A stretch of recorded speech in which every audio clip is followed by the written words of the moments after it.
El domingo pasado estuvimos recordándole a la iglesia, a usted como cristiano genuino y verdadero, reafirmando y recordándoles que nuestro caminar en este mundo es caminar conscientes, o todo cristiano genuino camina consciente, que su meta es encontrarse con su Salvador y Señor Jesucristo en las nubes para ir con Él a la gloria celestial, donde reafirmamos: la iglesia de Jesucristo no espera su segunda venida. La iglesia de Jesucristo camina con esa meta de encontrarse con el Señor en el llamamiento de la iglesia que se llama el rapto, y después de esto entonces iremos con el Señor a la gloria celestial, y más adelante sí estaremos regresando con Él. Es decir, que los que se quedan esperando la segunda venida del Señor, ¿sí? La segunda venida del Señor. Ahora, esta meta, ¿quiénes la van a alcanzar? La alcanzarán los fieles, quienes ya hayan muerto o estén en vida y que reciban ese llamado del Señor y sean levantados de la tumba, o seamos levantados de esta tierra si es que viniera en este momento. Entonces el cristiano genuino camina hacia la meta en medio de la oscuridad, que es lo que veíamos a través de la parábola de las 10 vírgenes, que la iglesia toda camina en la oscuridad de este mundo, un mundo lleno de engaño, un mundo lleno de maldad, que envuelve a toda la humanidad, a todas las personas, por lo que nosotros dependemos de la luz que nos brinda la palabra del Señor, actuada, vivificada por el Espíritu Santo. La palabra y el Espíritu son la única lámpara que tenemos nosotros para guiarnos en medio de esta oscuridad y mientras esperamos el llamado de nuestro Señor. El Espíritu Santo viene a ser entonces para nosotros como el aceite divino, que no solo hace alumbrar la palabra para que nos alumbre el camino a nosotros, sino que también es aceite divino que hace que nosotros seamos lámparas para alumbrar a este mundo en oscuridad. La palabra y el Espíritu, y enfatizaba que en el ejemplo de las 10 vírgenes, la diferencia entre las sabias y las necias consistía en si llevaban suficiente aceite para el tiempo de espera. Y entonces la que llevaba aceite suficiente para reponer, para recargar, se le considera sabia. Pero a esa parte de la iglesia que no lleva aceite, que no vive una comunión con el Espíritu Santo, que no vive una vida de intimidad con el Espíritu Santo, entonces está sin recarga. Y lo puede coger la oscuridad, el tiempo de espera, las presiones, los cansancios, y adormecerlo. Y cuando llegue el momento de que el Señor llame, lo coge despistado. Y lo triste de eso es que se queda para pasar por lo que a nadie le deseamos que pase. ¿Qué es? La gran tribulación. Ahora, pero la Biblia no solamente determina lo que es la vida de la iglesia aquí presente, sino que la palabra del Señor mismo nos muestra qué va a pasar con la iglesia cuando ya sea llamada, qué va a pasar en el cielo. Cuando la iglesia es levantada en lo que llaman el rapto, ¿qué va a pasar en el cielo? Dos cosas importantísimas, inmediatas. Una y dos. ¿Cuál? No, eso es para subir al cielo en el momento. Mientras que usted va subiendo al cielo, le quitan los zapatos, las medias, mientras que va subiendo al cielo. Le quitan los zapatos, las medias y todo ese cuero sucio, le ponen un cuero nuevo. Pero es mientras va. Pero cuando ya estamos allá, ¿qué es lo que va a pasar inmediatamente? Una gran boda, y segundo, los galardones. Lo que se llama en la palabra de Dios el juicio a los creyentes, el juicio a la iglesia. Pero vamos a entender esto muy bien. Mira lo que dice Apocalipsis 4:1, hablando de que, o mejor, haciendo referencia a que la Biblia no solamente trata la marcha de la iglesia aquí en la tierra, sino que también nos toca el tema de la iglesia en el cielo. Apocalipsis 4:1 dice: después de esto miré, y he aquí una puerta abierta en el cielo, y la primera voz que oí, como de trompeta, hablando conmigo, dijo, ¿qué le dijo? Sube acá. ¿A dónde? Allá al otro lado, al cielo. ¿Y yo qué? Te mostraré las cosas que ¿qué? Que sucederán después de estas. Y una de esas cosas a la que nos vamos a enfatizar ahora, no las dos, sino solamente una, es el juicio a la iglesia, el juicio de los creyentes.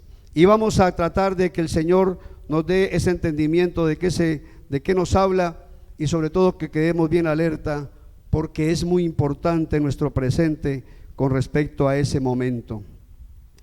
Este tema del juicio a los creyentes, para recibir galardones en el cielo, debemos estudiarlo dentro de dos premisas, o dentro de dos enfoques o directrices.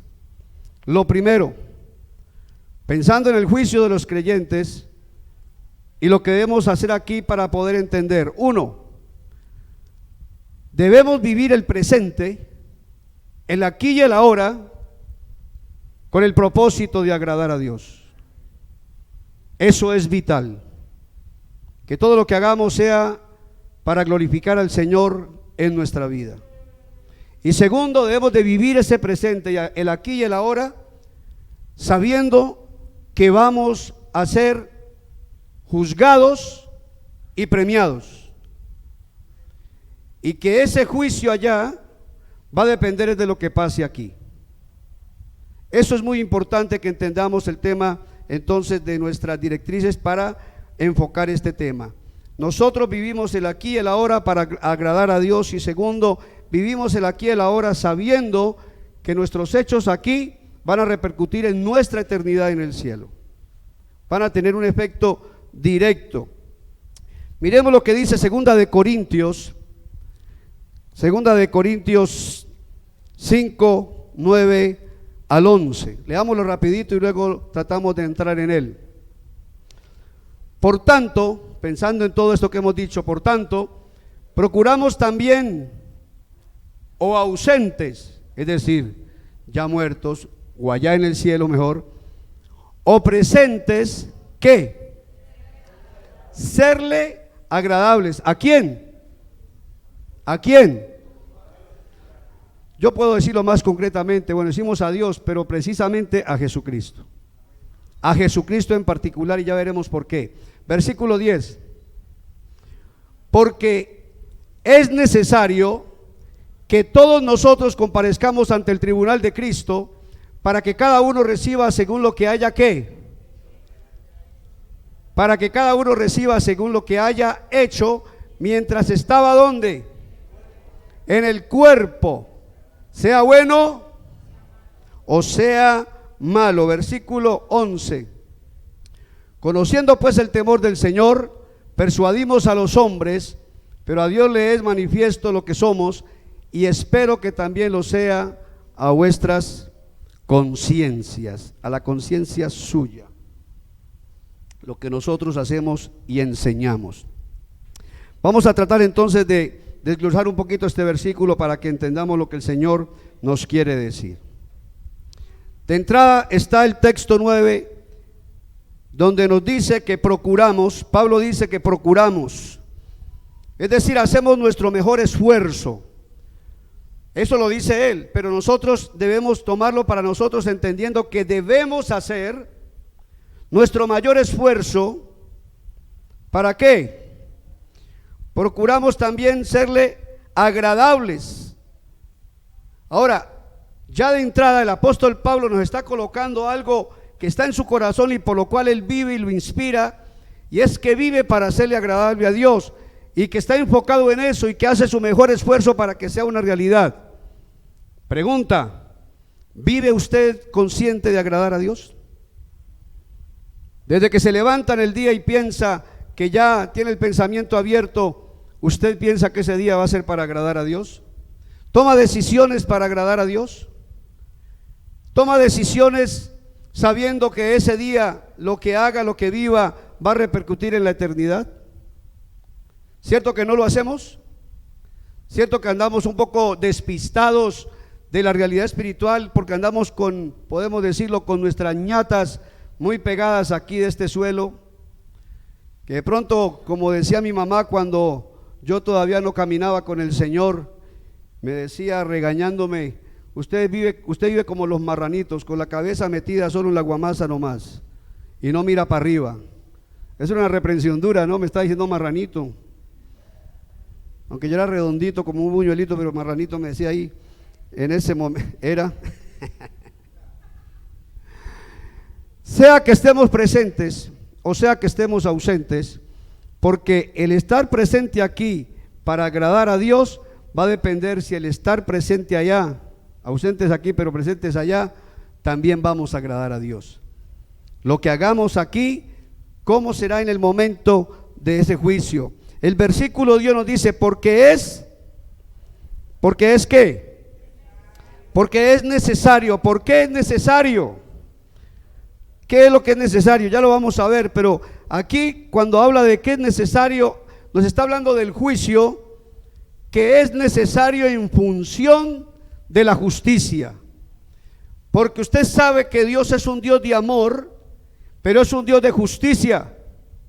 Y es necesario que cuando todos lleguemos, nos encontremos con Él y vayamos a la gloria celestial, es necesario que todos, dice el versículo, sigue diciendo, que todos nosotros, es decir, la iglesia, ¿qué? Comparezcamos, rindamos cuentas ante el tribunal ¿de quién? De Cristo. Es la iglesia que se fue, que se encontró con Cristo en las nubes. Es la iglesia que va a la gloria celestial y que va a vivir este juicio. Lo va a enfrentar, va a tener que estar allí presente. Dice, comparezcamos, donde cada uno de nosotros va a rendirle cuentas al Señor.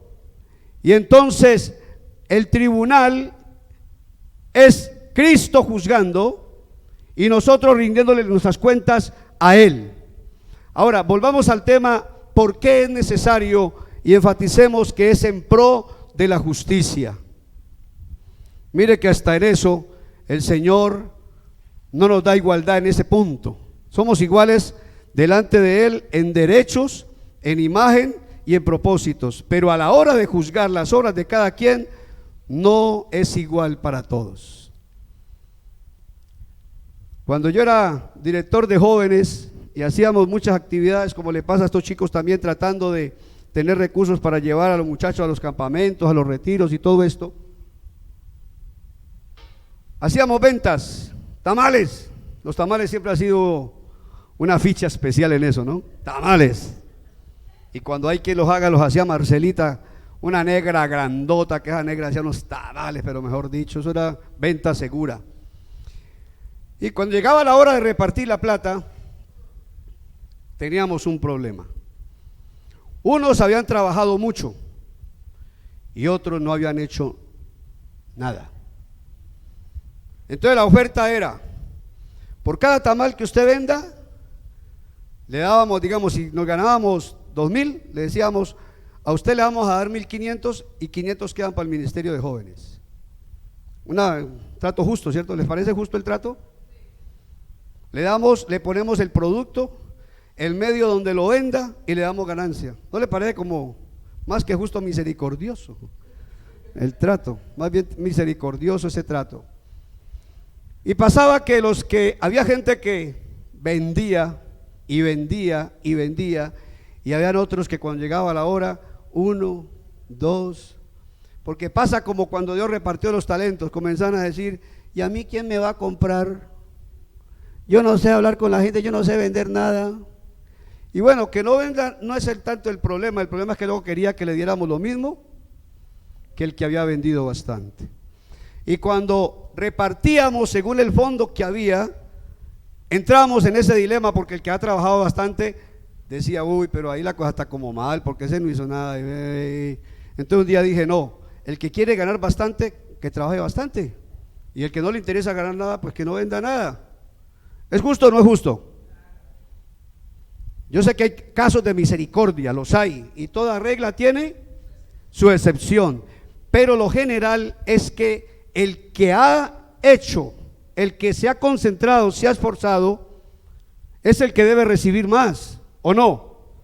Debe recibir más. Y las excepciones es que si la persona no pudo por A o B razón, salud, bueno, temas diferentes, pero hay una justificación, pues también tenemos que tener misericordia y compartir. Pero cuando es la pereza, cuando es la sanganería, cuando es la indisposición, ahí no hay nada con qué justificar darle. Aquí antes vendíamos mucho boletas de la 14 y también para los ministerios, y poníamos un poco desde la 14 para ir a paseos, para un poco de cosas, y nos pasó lo mismo. Entonces le pusimos la tarifa, no señor, venda las boletas de la 14 y por cada boleta le vamos a dar tanto que usted venda. Oiga, aquí hay unas personas que se vendían 20, 30, 40, y hay unas que decían, pastor, a mí no me voy a dar porque yo creo que yo no puedo vender ni una. Entonces a la hora de repartir la plata, volvíamos al mismo tema. Y dice el texto, porque es necesario, y es necesario en pro de la justicia, y es necesario que el que aquí y ahora, mientras estuvo en el cuerpo, se dedicó, se empeñó en agradar a Dios y en hacer obra en el ministerio cristiano, pues reciba un premio especial. Y eso es lo que nos está diciendo la Escritura. Y sigue diciendo el texto, para que cada uno, el mismo texto que traíamos, para que cada uno reciba según lo que haya lo que haya hecho mientras estaba en el cuerpo, que quiere decir mientras vivió en este mundo. Al igual que la salvación no se puede dejar para después, cuando ya salgamos de aquí. La salvación la decidimos ¿cuándo? Aquí y ahora. Lo dice el texto, está dado al hombre que viva una sola vez, y después de eso ¿qué? El juicio, pero no este juicio y no el otro, el final, el que manda al infierno. Pero este juicio es distinto, es el juicio a la iglesia para galardonar según la obra que haya hecho mientras estuvo en el cuerpo. Se juzgará y se recompensará a cada cristiano según los hechos después de su conversión. Lo que se va a juzgar es cómo usted replanteó su vida después de que ya comenzó a ser un hijo de Dios. Cómo usted replanteó sus prioridades. Mucho de lo que estaba diciendo ahora Dorita cuando hablaba de la ofrenda, que por lo menos 3 pilares: ¿en qué gastó su tiempo? ¿Cuáles fueron sus apegos? ¿En qué gastó su dinero? 3 factores vitales para que una persona evalúe si está viviendo para agradar a Dios y si está viviendo en visión de la eternidad que va a vivir. Entonces, cuando nosotros venimos al Señor, cuando nacemos de nuevo y somos convertidos en nuevas criaturas por la obra del Espíritu Santo en nosotros, debe de cambiar nuestro sistema de prioridades, debe de cambiar nuestro sistema de valores. El Señor debe tomar el primer lugar. El reino de los cielos, que es vivir bajo la justicia, la voluntad del Padre, debe de ser nuestra prioridad. Y entonces, si así no es, si nosotros nos convertimos al cristianismo, abrazamos la salvación, nos quedamos solo con esta salvación de gracia y queremos seguir viviendo para nosotros, ya vemos por la palabra en un momentico que seremos salvos, pero pasaremos con las manos limpias, y eso tiene sus repercusiones de fondo. Ahora, Pablo se refería a todas aquellas actividades que los creyentes realizamos durante nuestra vida después de la conversión. ¿Sí? Aquí no se va a juzgar la salvación. Aquí no está, en este juicio no está en tela para juzgar la salvación. ¿Por qué? Dígamelo usted rapidito ahí si ya se la pilló. ¿Por qué? ¿Por qué? Porque es para la iglesia. ¿Por qué? porque ya fuimos salvos. ¿Dónde estamos? ¿Dónde estamos? En el cielo. ¿Y quién es el que entra al cielo? El que ha sido justificado y lavado con la sangre de Cristo, y el que ha sido transformado. Entonces aquí no está en tela de juego la salvación, pero lo que sí está en tela de juicio es en qué invertiste tu vida. Eso sí está en tela de juicio. Cambiaste tus valores, cambiaste tu manera de invertir tu vida, cambiaste los primeros lugares en tus apegos, o como está pasando en la mayoría, lastimosamente en mucho del pueblo que hoy se dice cristiano. Se convierten, nomás el domingo pasado hablaba con alguien respecto al tema y decía, se convierten al cristianismo con mensajes de superación personal, hablando del éxito personal. Y cuando uno se convierte al evangelio basado en el éxito personal, uno no va a colocar a Dios en el primer lugar, uno va a hacer a Dios su sirviente, uno va a hacer a Dios el que le hace los favores a uno para cumplir los deseos de uno, y ese no es el sistema de valores de Dios. El sistema de valores de Dios es que Él venga verdaderamente a ocupar el primer lugar, porque nosotros replanteamos. ¿Qué ha sido el primer lugar? ¿El trabajo? ¿Qué ha sido el primer lugar? ¿La plata? ¿Qué ha sido el primer lugar? ¿Tu papá, tu mamá? ¿Qué ha sido el primer lugar? ¿Tus hijos, tu esposo, tu esposa? ¿Qué ha sido el primer lugar? Y el Señor te dice, tienes que replantear, porque si sigues viviendo con los mismos principios de antes, entonces no estarás haciendo obra para cosechar bendiciones en el juicio que un día vas a enfrentar. Ahora, como decía hace un momento, estos términos, cuando termina el texto diciendo, sea bueno o sea malo lo que hayas hecho.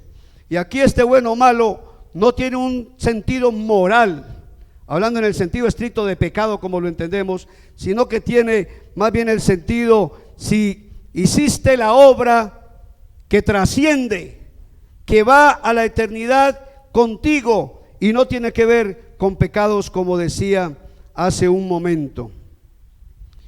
Nosotros tenemos que replantearnos, establecer una comparación en nuestras actividades de valor ahora, o si seguimos teniendo las mismas actividades según nuestros valores de antes.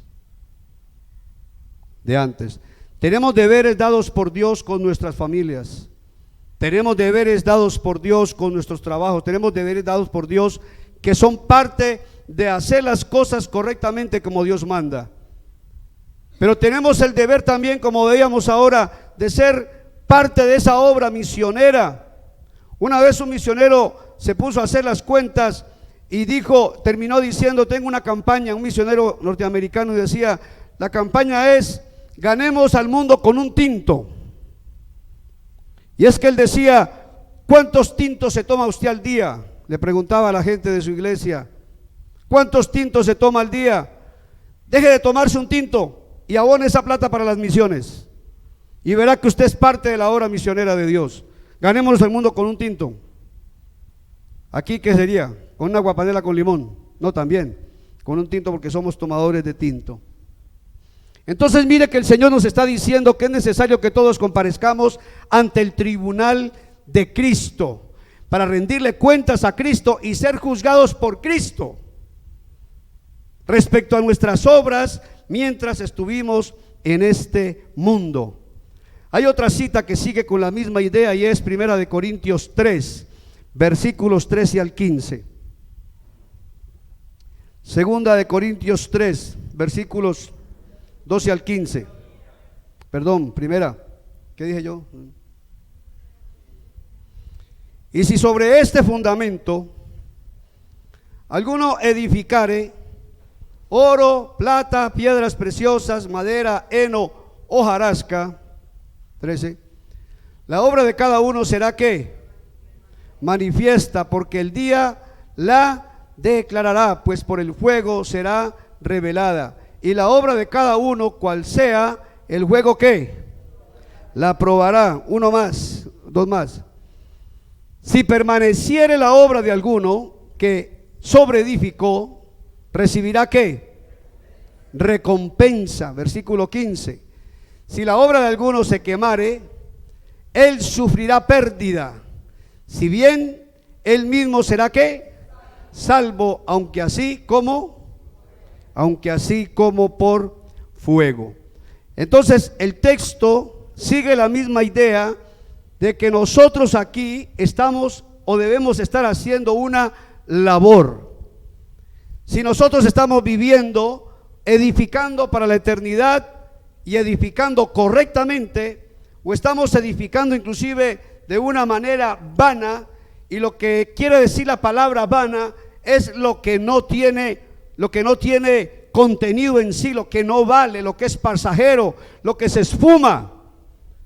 Y dice la Biblia bien claro, hablando de lo material, el querido Salomón decía que todo lo que está bajo el sol es ¿qué?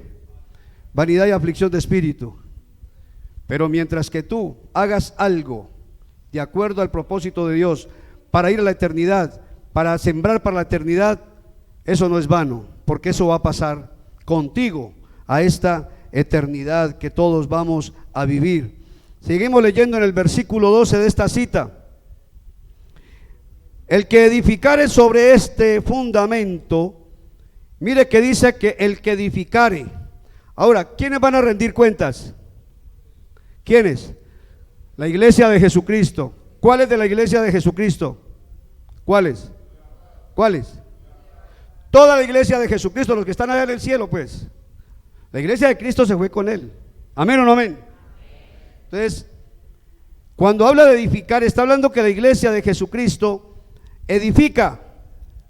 Mientras estamos aquí, edificamos en la obra del Señor. Nos llama de alguna manera constructores. Ya tenemos un fundamento, no tenemos problema. Todo tiene que estar, oiga bien, todo lo que nosotros edificamos, desde lo que usted le dice al niño, lo que le dice al joven allá en su casa, le comparte a su familia, lo que hacemos aquí en la obra, todo tiene que estar centrado en la palabra de Dios primero, y segundo, tiene que ser cristocéntrico, porque Jesucristo es el mensaje central de la palabra de Dios. Entonces tiene que estar enmarcado en este recuadro. Ahora, se puede usar varios materiales, y si miramos, son materiales básicamente de enlucimiento. El que edifica su iglesia es Dios mismo, Cristo mismo, cuando hace de usted y de mí que seamos como piedras vivas, como dice la Biblia, que una con otra conformamos esa casa de Dios donde Él mora. Pero nosotros lo que hacemos es enlucir la obra o afearla. Es decir, nuestra labor en sí, en lo que va a constituir es si tus obras, si tu actuar, si tu vivir adornó la obra de Dios o la hizo que fuera fea. Tan fea que nadie quiera estar en ella, tan fea que nadie quiera participar de ella, o tan hermosa que con la obra que tú haces bajo la guía del Espíritu de Dios, haces una obra donde la gente dice: yo quiero conocer a Él, Señor, de esta persona, yo quiero conocer donde esta persona se congrega, yo quiero saber más, porque es que a través de esta persona el Señor me está hablando, yo entiendo, yo veo un amor que no veía en otras partes. ¿Qué hacemos nosotros? Dios es el que edifica la obra del Señor, su propia obra. Nosotros lo que hacemos es enlucirla o afearla.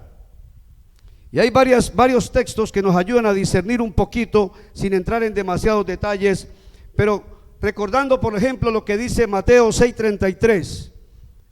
Dígalo de memoria. Eso es un texto que tiene que estar como Juan 3:16 en la mente de nosotros. Juan 3:16 y Mateo 6:33 tiene que estar en la mente de nosotros todo el tiempo. Mas buscad ¿qué?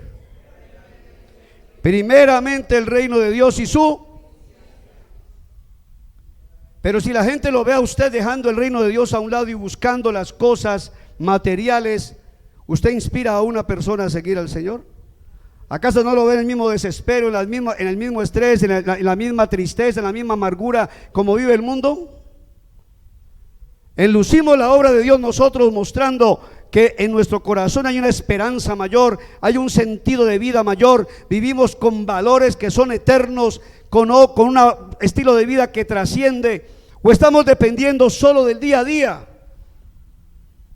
Enlucimos la obra de Dios cuando estamos confiando en Dios, cuando estamos aferrados a sus promesas, creyéndole, y Dios se manifiesta en nuestras vidas. Pero si estamos amargados como el resto del mundo, si estamos apresurados y llenos de ansiedad como el resto del mundo, ¿será que ese mundo quiere a Dios? ¿Quiere la obra de Dios? ¿Quiere su iglesia? Puede llegar a decir: este está peor que yo, este está más angustiado que yo, o esta está más angustiada que yo. Dirá ese que está allá afuera.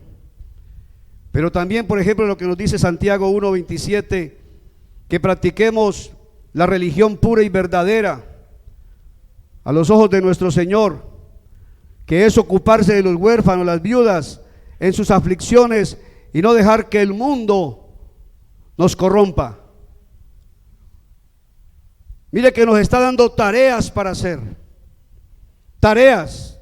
Bueno, hoy estaba un poquito triste porque alguien aquí que operaron, con todo respeto digo esto, pero alguien aquí que operaron estuvo en su casa convaleciente, operada creo que de las tiroides y también de las muñecas, y yo no me di cuenta y no pudimos ir a darle una vueltica, a mirar, a por lo menos a saludarle, a visitarle de parte de la iglesia, porque es parte de lo que tenemos que hacer. Pero esa no es una tarea del pastor. Bueno, sí es del pastor, pero no únicamente. Esa es una tarea de ¿quién? ¿A quién le va a pedir cuenta a Dios? A todos. Y te va a preguntar: ¿tuviste en cuenta a tu hermano o a tu hermana que hace días no venía? ¿Supiste por qué no había ido? ¿Sabías por qué situación estaba pasando? Porque los actos de misericordia embellecen la obra de Dios, y más que de misericordia, los actos de amor embellecen la obra de Dios, enlucen la obra de Dios. Menospreciamos al que pasa por nuestro lado con alguna necesidad. Somos de lo que le decimos a la persona que está en la calle pasando situaciones: vaya, trabaje, vago, sin saber ni qué le está pasando y ni por qué está en esa situación. Yo no sé si se la va a soplar en marihuana, no sé, pero alguien que tiene una necesidad, ya la estoy viendo y se la doy. Si la malgasta, problema de él. Amén o no amén. Y mayormente trato, aunque algunos dicen: ya me han dado tanta comida que estoy que me vomito, deme plata, que es lo que necesito, dicen algunos, ¿no? Que no le dé comida y no que le dé plata. Pero aquí nos está hablando de la religión pura, de la religión que agrada al Señor. Aquí no nos habla de la religiosidad que muchos vivimos, donde solamente es el cristianismo de domingo. No es la religiosidad donde inclusive muchos salen de esa puerta y salen como volador sin palo, que no quiere que nadie les hable ni nadie les diga nada, porque no se sienten ni parte del pueblo de Dios. No, usted y yo estamos llamados a enlucir, que vean la alegría, que vean el gozo que el Señor manifiesta, que el Espíritu fluye en nosotros, que vean nuestras buenas obras, que vean el amor hacia los demás. Yo siempre he dicho: gracias al Señor tengo la goterita de provisión, pero hay gente que no tiene la goterita. Y tenemos que seguir siendo la iglesia que aporta para que otros puedan tener también que comer. Si usted va y mira la canasta que tenemos ahí arriba, está casi vacía, y la que está aquí está igual. ¿Y qué hacemos con esa canasta? Armamos los mercados, sacamos plata también del fondo de la iglesia y completamos para que sea un mercadito más o menos significativo. ¿Y a quién se lo compartimos? Primeramente a los de la iglesia, primeramente, porque así dice la palabra, pero también a algunos de afuera lo hemos hecho y tenemos que seguirlo haciendo, porque esta situación se está poniendo muy complicada. Hay gente que está pasando necesidades y usted y yo tenemos que proveer para que también estas personas tengan. Si no lo hacemos con productos allí, podemos hacerlo con dinero también. Cuando visitamos a alguien, yo lo he dicho, a veces voy con la plata de los servicios en mi bolsillo y llego sin billete para pagar los servicios, porque tocó pagar los servicios de otro. Porque ese no tiene gotera. Yo sí tengo gotera, gracias al Señor, pero esa persona en su momento no tiene. ¿Enlucimos la obra de Dios o estamos solo concentrados en una religiosidad sin sentido? Una religiosidad que para nosotros mismos se vuelve mortal, moribunda.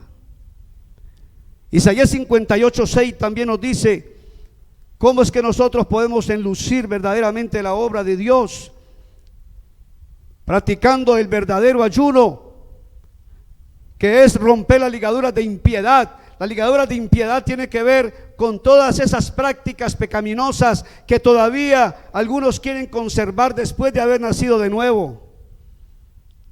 Tienen ligaduras de impiedad, es decir, lo que no es piadoso es lo que es contra Dios, y hay conductas que son contra cristianas.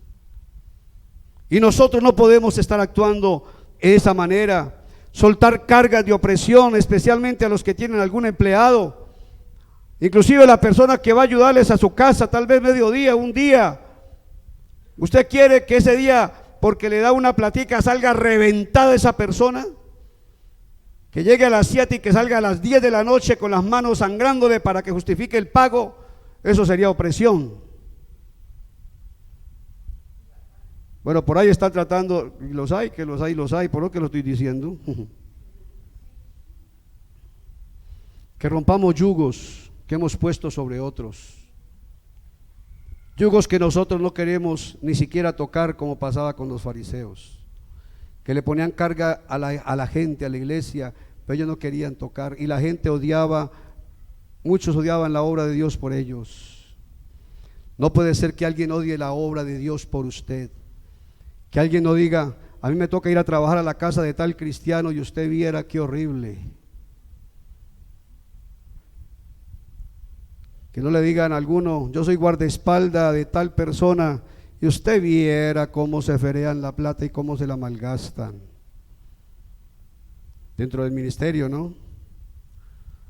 Porque esa gente no quiere saber de Dios, y esa gente no quiere buscar a Dios, porque la imagen que tienen de Dios está en usted y la tenemos corrompida porque afeamos la obra con cosas que no debemos hacer.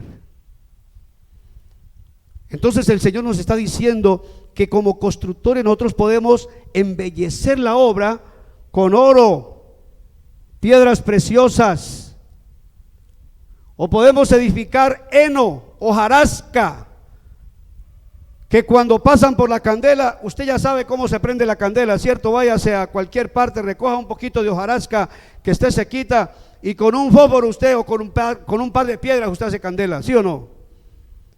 Porque se quema. Y lo que está diciendo el Señor es que la obra suya, su iglesia, lo que tiene que ver con su pueblo, usted y yo mismo lo embellecemos o lo afeamos. Y créame que sobre esto el Señor va a llamar a cuentas. En 1 Corintios 9, del 16 al 18, nos va a hablar de los que predicamos o los que servimos. Haga la obra que haga, cualquiera que sea, la más notable o la menos vista, no interesa. Pero ¿cómo la hacemos? ¿De buena gana o de mala gana? ¿Cómo hacemos la obra? ¿A empujones? ¿Tiene el pastor que estar empujando? ¿Tiene que el coordinador estar empujando o tienen que empujar al coordinador? ¿Tiene que maltratar las personas? Lo hace con ira, lo hace con malestar, y entonces cuando está haciendo algo se carga contra los demás y quiere desahogar toda su rabia con las demás personas de su equipo. La palabra del Señor dice que no lo hagamos de mala gana, que lo hagamos de buena gana, de buena voluntad,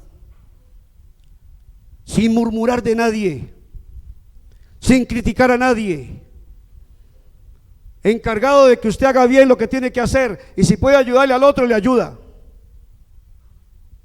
Eso digo yo cuando estamos comiendo. El que acabe primero le ayuda a sus amigos y yo como rapidito.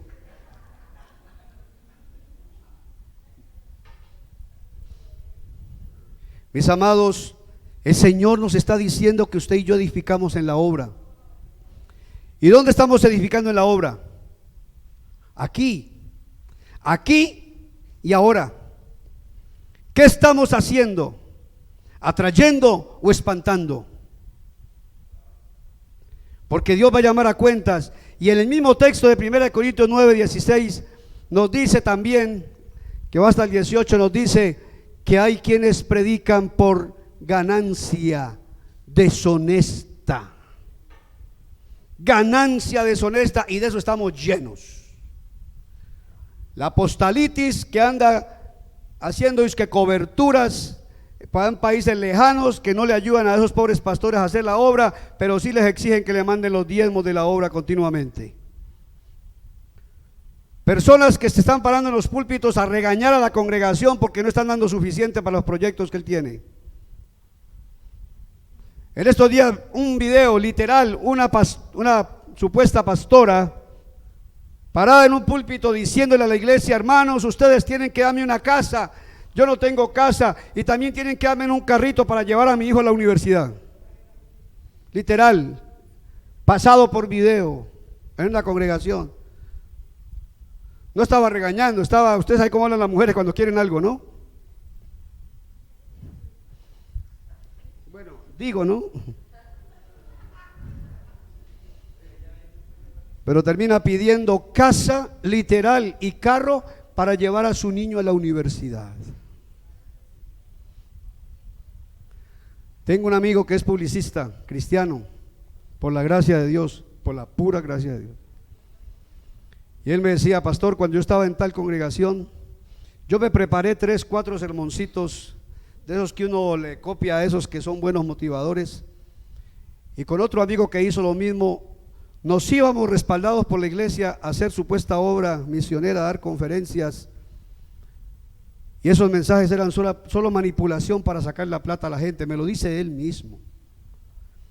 Y dice: ¿sabe qué hacíamos, pastor? Cada noche cuando llegábamos, cada uno por iglesia diferente o campaña distinta, ¿sabe qué hacía? Me dice: esto lo hacíamos, se lo digo yo que lo hice.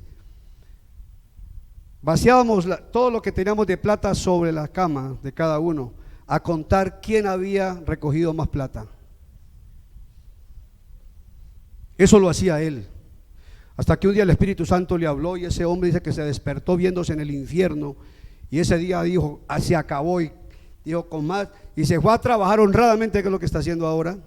Hace un trabajo honesto, pero un día se encontró con el compañero y le preguntó: ¿qué estás haciendo? Y le dijo: pues lo que sé hacer, lo mismo. O sea, seguía yendo de capilla, de congregación en congregación, manipulando a la gente para sacarle la plata. Y le dice él: ¿y a vos no te da miedo? Vos cuando te vas a acostar, cerrás los ojos y no te ves en el infierno. Y le dice él: pues que lo único que sé hacer, ¿qué más voy a hacer? Y anda en el cuento porque no tiene nada más que hacer sino estafar a la iglesia del Señor por ganancia deshonesta. Vea, son muchísimos, muchísimos, muchísimos, es muchísimos los que no quieren ir a una congregación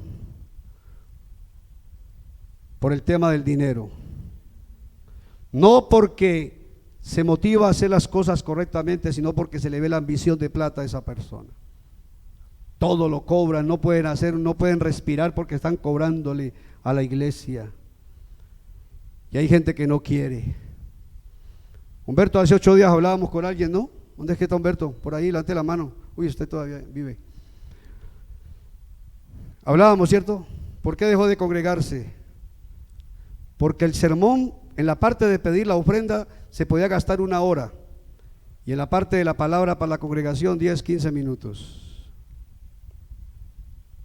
Una persona que venía aquí, que vino de una congregación muy reconocida aquí en Cali, nos decía: era aterrador, yo me retiré porque el sermón para recoger la plata era pero tremendo. A la hora de hablar la palabra, enseñar la palabra, 10, 15 minutos y se acabó el culto. Eso ha feado la obra. Y usted y yo tenemos que dar un testimonio de que mejor es dar que recibir. Yo tengo un sueldo, no lo defino yo, la misma congregación lo definimos. Tenemos asamblea ahora para a ver si me lo bajan o me lo suben, ¿qué van a hacer? O me lo quitan. Tenemos asamblea. Y tengo un sueldo porque necesito para suplir mis necesidades, pero me cuido de no hacer ninguna ganancia deshonesta. Hemos tenido 4 o 5 secretarias en el proceso de 14 años. Ninguna ha podido salir de aquí diciendo que yo he cogido un peso y me lo he robado, porque ahí no está mi corazón en eso. Mi corazón está en la gloria celestial, donde espero que el Señor sea el que dé aquí, ahora y allá todo lo que se necesita. Amén. Y algo que dice el Señor que regocija su corazón, lo dice Proverbios 11:30, y es que el que gana almas es sabio. El que gana almas es sabio. Porque usted puede hacer obra social en cualquier fundación y darle de comer a un montón, y darle ropa y darle un poco de cosas, pero rescatar un alma del infierno es algo que no tiene precio, y es algo que tiene trascendencia hacia la eternidad. Entonces nosotros podemos enlucir la obra de Dios, nosotros podemos afear la obra de Dios. Y si otros ven una obra hermosa, llamativa, van a querer incluirse, pero si otros ven una obra fea, una obra que les llena el corazón de dolor, se van a ir, no quieren nada. Y el Señor, cuando nos levante y estemos allá, nos va a llamar a toda su iglesia a cuentas, y a uno por uno, dice que a todos, uno por uno, va a tener que comparecer, presentarse ante Él, a qué hizo con su vida después de que fue salvo. No le va a cobrar pecados viejos, no le va a cobrar lo que ya lavó la sangre del Cordero, amén, pero sí le va a cobrar las obras que hizo dentro de su obra, dentro de su iglesia. Y dice el 14, ayer en el mismo texto que traíamos, si la obra permanece, ese constructor recibirá una recompensa. ¿Y sabe cuáles recompensas uno puede encontrar que la Biblia habla? Y no le voy a dar citas porque me demoraría mucho, pero por ejemplo, el gozo sin fin, primera de Juan 2:28, aprobación divina, Mateo 25:21, tareas, autoridad y gobierno, porque la Biblia dice que nosotros vamos a gobernar con Cristo, pero también posiciones de honra, recompensas, honores. Va a haber toda una organización en el cielo. Créame que además de decirle al Señor santo, santo, santo, santo por toda la eternidad, vamos a tener mucho que hacer en esa nueva creación, en ese nuevo y en ese cielo nuevo y en esa tierra nueva. Vamos a tener mucho que hacer. Y sabe a mí que me preocupa, que nos decía el profesor de escatología en el seminario, una eminencia, un hombre de Dios tremendo. Él decía, cuando el Señor dé sus galardones, cada uno va a estar ubicado según la intimidad que tenía con Él. Si usted fuese cristiano que no oraba, que le importaba la vida cristiana, así como de pasarla, usted va a estar por allá donde va a tener que ver a Jesucristo con binoculares, como cuando le toca en el estadio, allá arriba. ¿Cómo se llama eso? No, arriba, allá, galería. Le llaman galería, ¿no? Palco, galería. No, galería. En la parte donde en los teatros le llaman galería, donde va todo el mundo. Pero viene el palco y viene otro ahí que me olvida, platea, todas las cosas vienen ahí, ¿no? El VIP. En todo caso, no va a estar en VIP. Porque si usted no quiso tener intimidad con Dios aquí, por ahí decía alguien una vez en unas frasecitas que mandan, si usted no quiere estar con Dios aquí, ¿por qué quiere estar con Él allá toda la eternidad? Si no lo busca para hablarle aquí ni siquiera un ratico, si no le interesa la comunión con Él. Y decía Carlos Besmayer, decía, de acuerdo también a la intimidad con Dios, algunos van a estar tan lejos que lo van a tener que ver con binoculares, mientras que otros van a estar sentados en las sillas, otros van a estar sentados aquí en palco, en platea. ¿Dónde quiere estar usted? VIP. Tiene que hacer obras para eso. Tiene que hacer obras para eso. Pero dice el versículo 15, pero si la obra se consume, el constructor recibirá una gran ¿qué? Una gran pérdida, porque a todo lo que se dedicó, en lo que invirtió su vida, se esfumó, se quemó, no quedó nada. De pronto hizo la obra de Dios, pero no por amor, sino para que lo vieran. De pronto hizo la obra de Dios pensando que ahí era que se iba a volver rico. De pronto hizo la obra de Dios a regañadientes porque no amaba a la gente. De pronto hizo la obra de Dios no importando la voluntad de Dios, sino haciendo lo que le parecía, ayudando a los demás. Porque es que a veces cometemos ese error. A veces ayudamos a los demás creyéndonos nosotros buenos. Y hasta para ayudar hay que pedirle permiso al Señor. ¿Cuál es su voluntad? Hasta para ayudar a alguien. No sea que esa ayuda que usted haga sin la dirección de Dios se le vuelva un problema a usted. ¿Me hago entender lo que estoy diciendo? En el juicio va a haber grande pérdida. Habrá vergüenza. Oiga, eso es tremendo. Nosotros creemos que en el cielo todo el tiempo solamente vamos a estar cantando aleluya, gloria a Dios y santo, santo, santo. Y aquí la Biblia me dice que va a haber un momento en que le vamos a decir al Señor: estuve solo ocupado en lo mío. No me interesaba sino ese viaje, no me interesaba sino ese carrito o esa casa o casarme. No me interesaba sino eso, yo vivía para eso. Bueno, no estoy echando ahí, no le estoy diciendo a ustedes, ¿no? Abrí los ojos y vi a Don Ángel hablándole a él. Ellos han aprendido que no viven solamente para eso. Mis hermanos, yo no quiero estar en un lugar lejos del Señor. Ahora, yo he dicho esto, ¿no? A modo de, jocosamente he dicho, después de estar en el cielo, de ahí para arriba todo es ñapa, ¿no? Digo yo, todo es vendaje ya. Digo, y así me pongan a lavar los baños en el cielo, ¿será que habrán baños?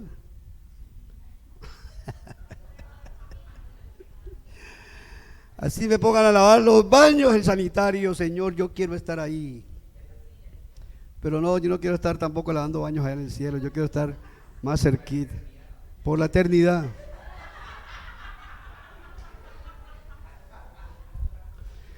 Oiga, porque ese es el tema tenaz también, que es por la eternidad. Lo que recibas en el juicio de Cristo, nada lo va a cambiar. Vas a permanecer así por toda la eternidad en lo que te toque.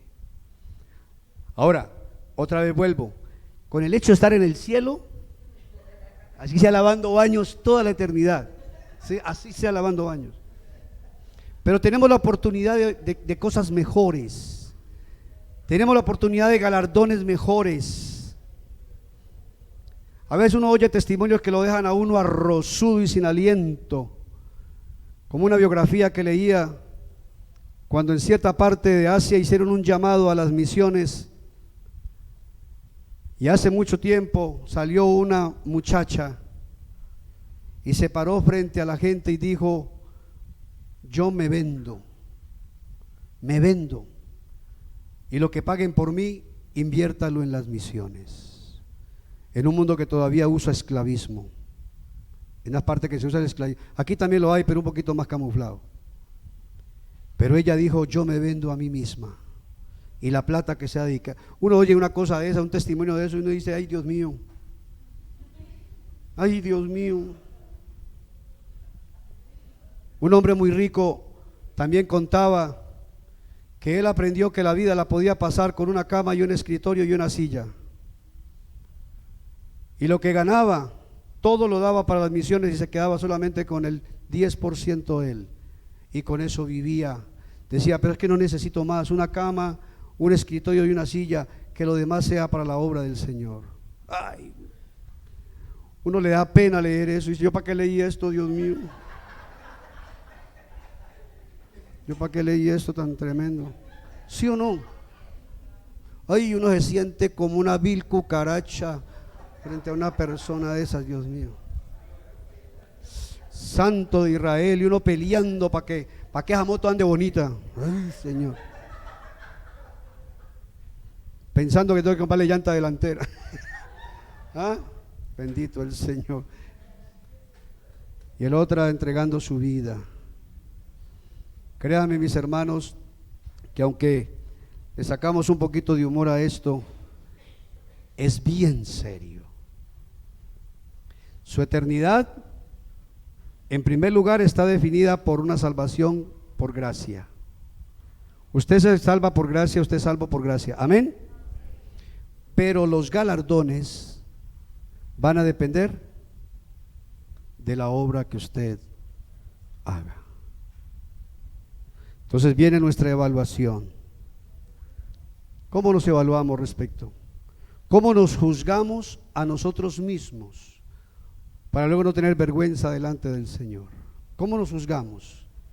¿Cómo juzgamos nuestras obras, nuestro caminar? ¿Qué ajustes tenemos que hacer?